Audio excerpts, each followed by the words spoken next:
Crunch, ça croustille. Crunch. Ça croustille. Ça croustille. Nestlé, c'est fort.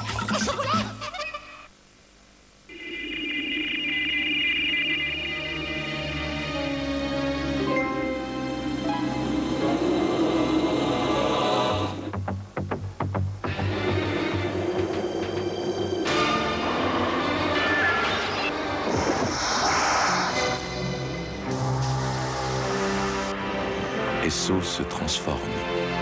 Esso crée pour une nouvelle génération.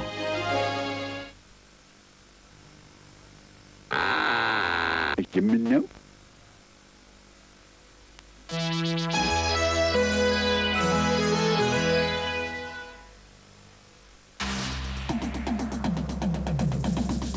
Vous êtes sur la une. France Inter, l'oreille en coin. Et cette oreille en coin, dimanche matin, vous est proposée par Maurice Orgue, Jacques Maillot, Yves Lecoq, Pierre Sacca et Françoise Morasso. Consentirez-vous à vous rationner pour aider le gouvernement? Écoutez, c'est une question qui est intéressante. J'étais rond, je deviens ovale. Bien entendu. Souvenez-vous, je chassais le zébu. C'est très dur pour moi à dire de chasser. Et dans l'oreille en coin, il y a surtout les vrais hommes politiques. Ils ne sont pas tristes non plus. Pour ceux qui ont l'humour entre les oreilles, France Inter. À 23h55, Télévision sans frontières sur un air de fado, puisque c'est un TSF spécial Portugal que nous vous proposons ce soir avec Linda de Souza et le chanteur de fado Carlos do Carmo. Mais pour l'instant, le journal présenté par Joseph Poli. Bonne fin de soirée sur la une.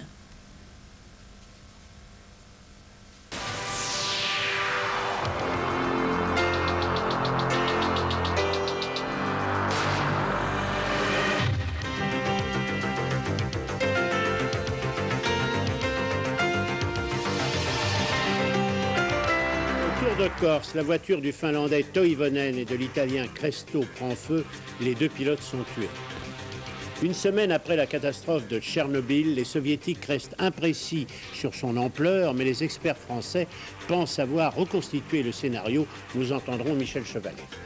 Ronald Reagan est arrivé à Tokyo pour le sommet des 7 qui donne lieu à d'exceptionnelles mesures de sécurité. Mesdames, Mesdemoiselles, Messieurs, bonsoir. Ce soir, il faut d'abord parler du Tour de Corse automobile et en parler avec beaucoup de tristesse. Henri Toivonen, le Finlandais, et son équipier, l'Italien Sergio Cresto, qui dominaient l'épreuve sur leur Lancia, ont trouvé la mort près de Corte. Un an après un autre accident mortel dans ce même Tour de Corse, celui de l'Italien Bettega. De quoi se poser des questions sur ces rallyes. D'Ajaccio, les derniers témoignages, Christian Van Ryswyk.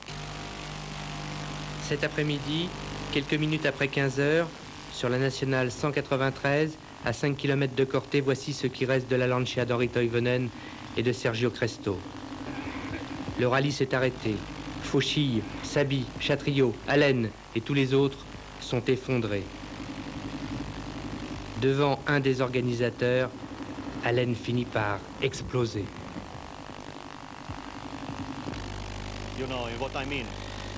Vous savez, Chatriot, Fauchy, Saby, moi et tous les autres, nous voulons que ça change ici en Corse et dans les longs rallyes.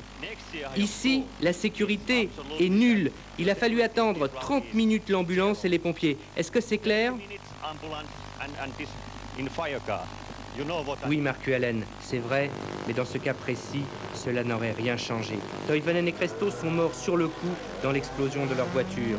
On ne saura certainement jamais pourquoi la Lancia a brutalement quitté la piste.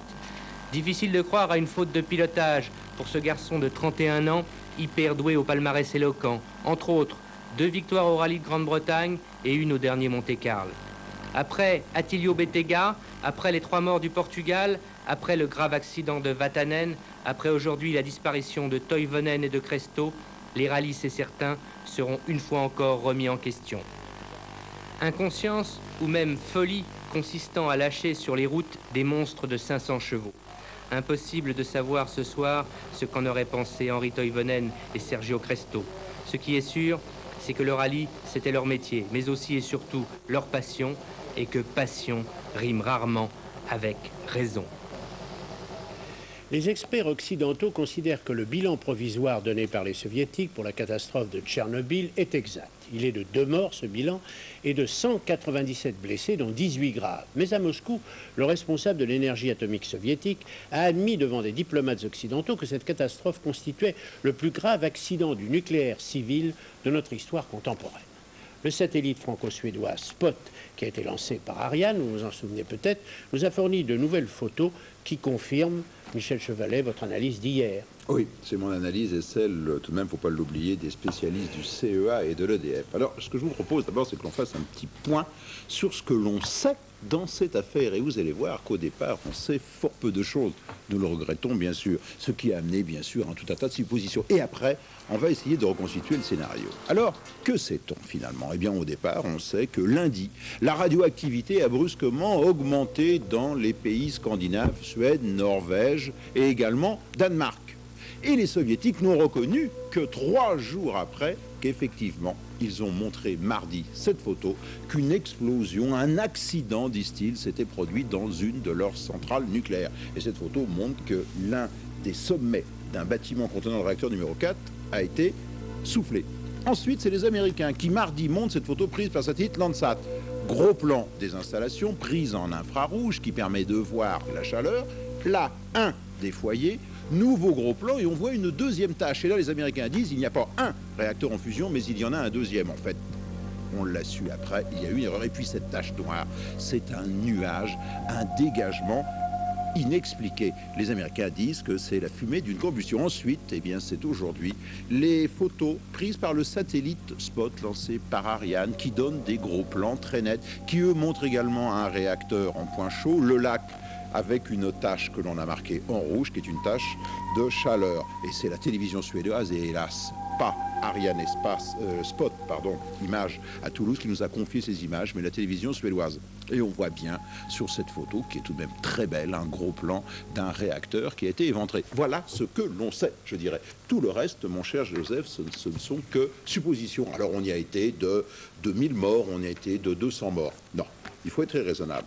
Et Pierre Tanguy, François Cognier, qui étaient sur ce plateau, eh bien, ont bâti, je dirais, non pas le scénario, mais disons le scénario le plus, à mon avis, le plus raisonnable et le plus probable. Je vous le livre très rapidement. Voilà, vendredi 25, il y a eu donc la rupture au niveau d'un collecteur, c'est-à-dire qu'un quart du réacteur n'était plus refroidi. La température monte, fusion partielle du combustible. Samedi 26, la température continue de monter. Entre-temps, les soviétiques, tout de même, ont évacué presque toutes leurs installations, c'est-à-dire qu'il ne restait que juste le personnel de garde. La température continue de monter, le graphite prend feu, dégagement d'hydrogène, dimanche 27, combustion de l'hydrogène. Donc là, c'est l'explosion, c'est elle qui a tué, et non pas la radioactivité.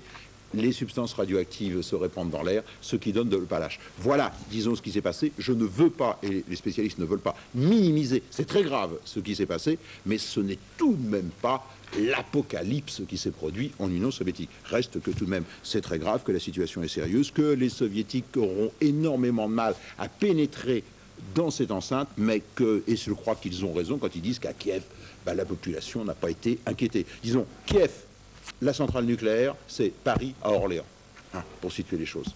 En tout cas, aucun risque de radioactivité sur l'Europe. Elle décroît. Sur l'Europe, elle décroît, et en particulier en France, inutile d'aller dans les pharmacies pour chercher de l'iode. Il n'y en a plus.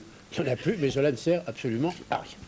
Merci Michel. Alors aujourd'hui, dans notre journal de 13h, Charles Pasqua, le ministre de l'Intérieur, a répondu à Haroun Tazieff, le vulcanologue, qui a été ministre des risques naturels et des technologies majeures, et qui estime qu'en cas de catastrophe nucléaire, nous ne serions pas prêts.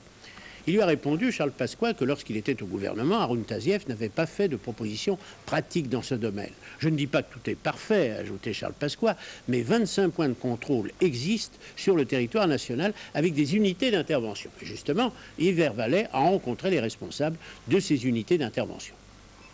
Attention, radioactivité. Si vous voyez ce panneau, n'allez pas plus loin. Il a été placé là par l'une des 25 cellules mobiles d'intervention radiologique, prêtes 24 heures sur 24.